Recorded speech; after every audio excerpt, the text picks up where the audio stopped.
You know, nobody taught us about financial anxiety, or no one told us that it will come a time in your life that will be financially anxious. And that is quite weird because we are taught everything else, and like 80% of things that we don't actually even use outside here. For example, we were taught about photosynthesis, we were taught algebra, we were taught how to draw a hexagon, yeah.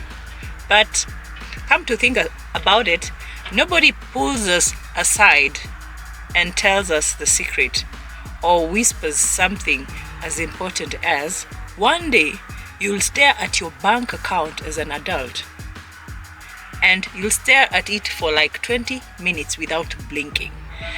Nobody told us that one day as an adult, your phone will ring and you'll be panicking, hoping and praying that it's not someone who's asking for money or who you owe money.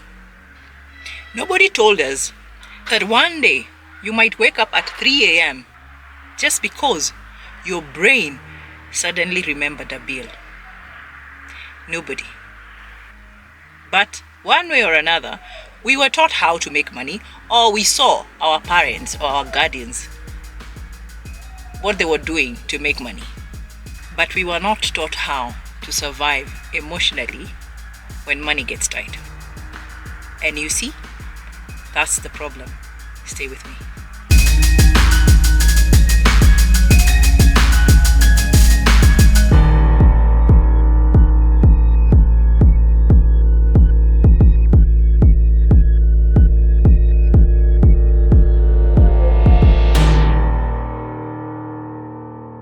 Hi, I'm Miss Muithathi and welcome to my channel.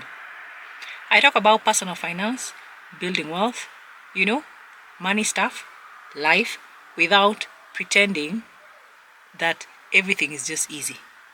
Cause it's not. Well, if this is your first time here, welcome. Please don't forget to like, subscribe, share, comment, and turn on notifications bell so that you're notified every time I upload another video. New video. Now, let's talk about the problem. That nobody seems to understand that people or the younger generation needs to be taught about financial anxiety. That this is something that exists. Financial anxiety. Schools are busy out here teaching our kids math, teaching science, geometry, but nobody thinks it's important to teach about money management. Nobody is teaching anybody about emotional money management. Yes, we learn how to make money, but we don't learn how to survive it emotionally. And that's the biggest reason you're seeing people out here, they are a wreck. Okay? They're emotionally a wreck when it comes to finances. Now, let's talk about financial anxiety versus financial problems. Okay? And I'm not talking about debt, investing, and things like budgeting. No. I want to talk about the invisible fear that a normal person like you and me, that fear that follows you everywhere. Whether you're at home, you're at work, you're trying to go out with friends, some people try to drink alcohol to mask that fear or to run away from that fear. That's the fear I'm talking about. And the problem is, this fear shows up in your daily activities. It doesn't go away, no matter how fast you try to outrun it. Even if you decide today in the afternoon, I want to run away from it, I'll watch Netflix. It's still there. Even if you decide I want to go out for lunch, treat myself, hang out with friends, the fear is still there. Even if you make social plans, yes, you guys will go meet, laugh, talk, joke, pretend that everything is fine, but the fear is still there. The problem here is fear. The biggest problem is fear, not money. Fear is often the real issue. Problem is, fear will always sabotage you. It always sabotages us. Because one of the biggest things that fear does, it just paralyzes you and it makes you make irrational decisions. You make decisions. Most decisions you make out of fear or anxiety, they're just wrong decisions. Yeah? So here are some of the ways fear sabotages our financial decisions or decisions that have to do with money. Number one, fear can make a smart person, it doesn't matter who you are, to make expensive emotional decisions. You know, emotions are very powerful and fear is an emotion in itself. So you'll find yourself, no matter how smart you are, you're making decisions, big financial decisions based on your emotions.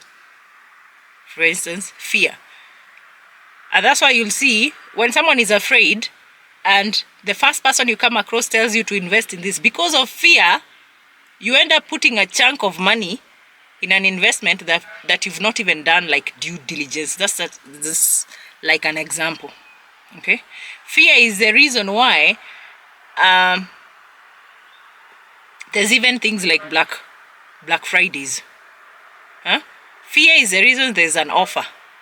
They put like, we have an offer. So you go buy this thing thinking that when the offer finishes, I might not get it. You know, you come from fear.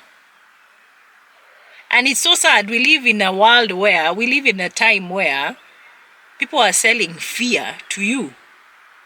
People use fear to get your money. So you need to be really smart about this. You need to work on your fear. Number two, another way fear sabotages us is it can lead to avoidance. Okay? For example, not checking your balances. I've done it. Okay? I've been in a point, in time in my life, I'm just like, I know I don't have any money and I don't want to check my account because I'll be heartbroken. So I refuse to face reality, which is not right. Okay? Especially if you want to grow financially, you need to monitor your growth. So if you start avoiding these things, you see yourself sabotaging.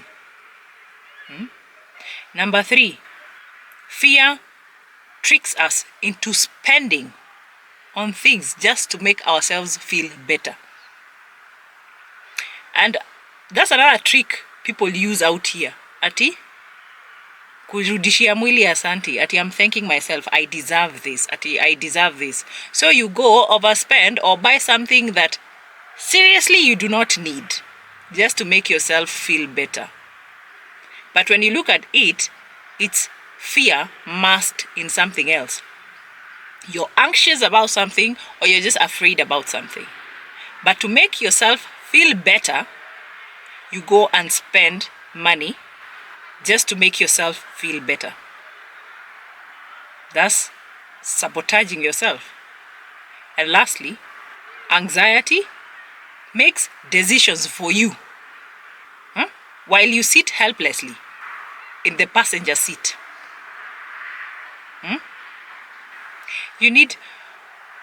Let me speak in general. We need to check ourselves. We need to check ourselves because we cannot be led by fear or anxiety. These are emotions, and this applies to both men and women. You know, men think that they are not emotional beings. As long as you're a living thing, you're emotional at some point. Okay? Fear is an emotion. Anxiety is an emotion. These are things that affect both sexes, male and female. So this is not advice for women or for men. It's content made for everybody. Now, let me tell you why traditional advice normally fails. You know, traditional advice out here, financial advice, people will tell you out here, I'm also a culprit. I'm sure I've also told you to budget better. That's like an old advice, right? But in reality, it doesn't work if your nervous system is on survival mode. It doesn't matter how hard you work to try and budget. It doesn't matter. As long as you're on survival mode, there's nothing you're doing. Okay? And this is because, you see, those calculators, those spreadsheets, all those things, they don't fix emotional triggers. They can never fix your emotional triggers. You can do all the math you want from east to west. But if you don't deal with whatever it is that triggers your emotions, especially fear or your anxiety, you're doing zero work. And this brings the question that I normally ask people. I also have a book asking you, who taught you money? What do you know about money? What do you think you know about money? And this is because what most of us know about money is what we were taught or what we saw while growing up, whether we saw from our parents or from our guardians, right? And we grow up with childhood money messages. Some homes, they grew up hearing, we can't afford that. Okay? Some other homes, they grew up hearing, money doesn't grow on trees. Now, as a child, unconsciously, you stored that fear in you. You became an adult. And the same fear still lingers in your system for years without you knowing. You are unconsciously, so you're out here wondering what is wrong, but you're always in fear. You're always anxious. And if you listen to yourself, you'll hear yourself repeating the same quotes that your parents or your guardians used to say. Put that back. We can't afford it. And surely, seriously, maybe you can afford it. But because it was encrypted in your system, you can't help it. Now, with all that being said, I always mention the problem, and I always say there's always a solution to every problem. Now, the solution. This is where my workbook, this workbook that I created, comes in. To be honest, I made this workbook from personal experience. Okay? So it's not theory. It's things I've gone through, I've thought through, I've interacted with several people. So it's based on experience.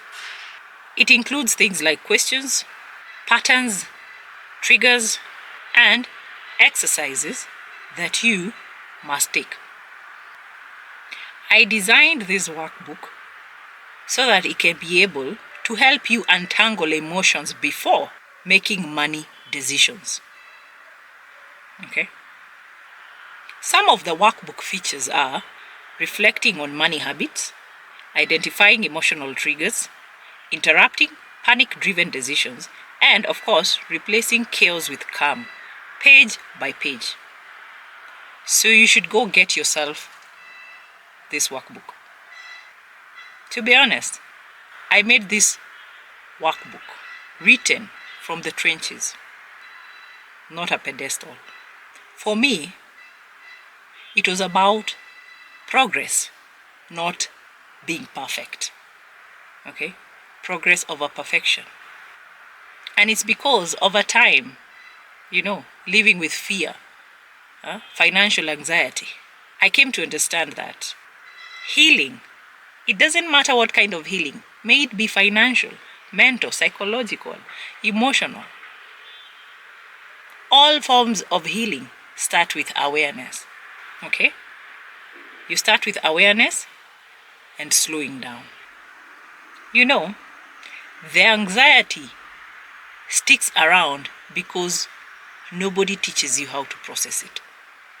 This workbook teaches you exactly how to do that. Okay? And you don't have to do it once.